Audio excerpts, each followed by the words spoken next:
Hello students, today we will discuss next poem of 10th class, Fire and Ice by Robert Frost. This is the second poem in the syllabus by Robert Frost.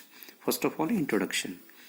In Fire and Ice, the poet brings together two opposite concepts of fire and ice.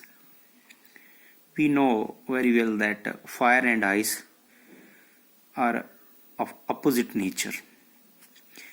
Fire symbolizes intensity of passion, hardness, and cruelty. Ice symbolizes the cold of hatred. Both of them, cruelty and indifference, can destroy the world. So this is the introduction part. Now summary. Different opinions. There are different opinions as to how the world will end. इस poem में बताया गया है कि लोगों के different opinions होते हैं कि ये दुनिया जो है, ये ब्रह्मांड जो है, कैसे इसका एंड होगा. Some people think that the world will end in fire. कुछ सोचते हैं कि ये आग से खत्म होगा. लोगों में बहुत गुस्सा है, उसी आग में ये जल जाएगा.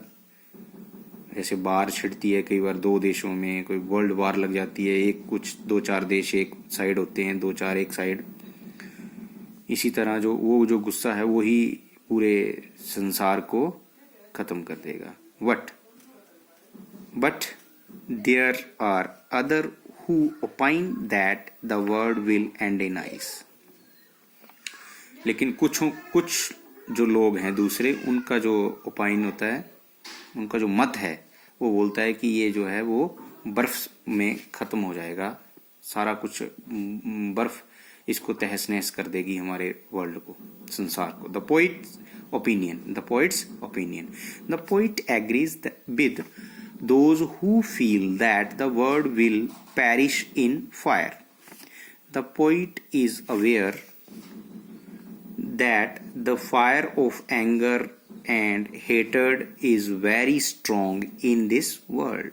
Yes, this fire will bring about the downfall of this world. The fire of hatred will spread and the world will be reduced to ashes. जैसे मैंने पहले कहा कि लोगों में बहुत गुस्सा है.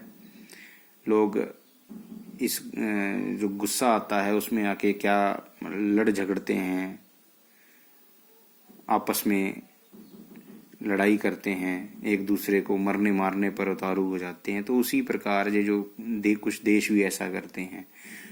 तो जो दुनिया जो है वो कैसे खत्म होगी, इस गुस्से की वजह से आग में जल जाएगी सारी, और सारा क्या बन जाएगा, किस में तब्दील हो जाएगा, reduced to ashes, राख बन जाएगी. Another possibility, however, there is another possibility. From his experience, the poet knows that ice is also a great destroyer. Ice symbolizes coldness, rigidity and insensitivity. दूसरा जो मत है वो बोलता है कि ये बर्फ की वजह से खत्म हो जाएगा, बर्फ बन जाएगा सब कुछ. उसके आइस क्या सिंबलाइज करती है? असंवेदनशीलता, संवेदनहीनता बोलते हैं जिसको. किसी के साथ कोई सिंपैथी नहीं, कोई एम्पैथी नहीं, एकदम rigidity. Feelings of this type can also bring about the end of this world. तो इस तरह की जो फीलिंग है वो भी इस वर्ल्ड को खत्म कर देगी. तो दो प्रकार के इसमें ओपिनियंस हैं. एक है फायर को लेके कि ये दुनिया फायर की वजह से खत्म हो जाएगी, जल जाएगी दुनिया. दूसरा बोलता है कि ये पूरी दुनिया जम जाएगी, कोल्ड आइस बन जाएगी, आइस सिंबलाइज करती है रिजिडिटी को, इन सेंसिटिविटी को, और जो फायर है वो जो हेटर्ड और एंगर की जो फायर है उसको सिंबलाइज कर रही है. So that's all. Thank you.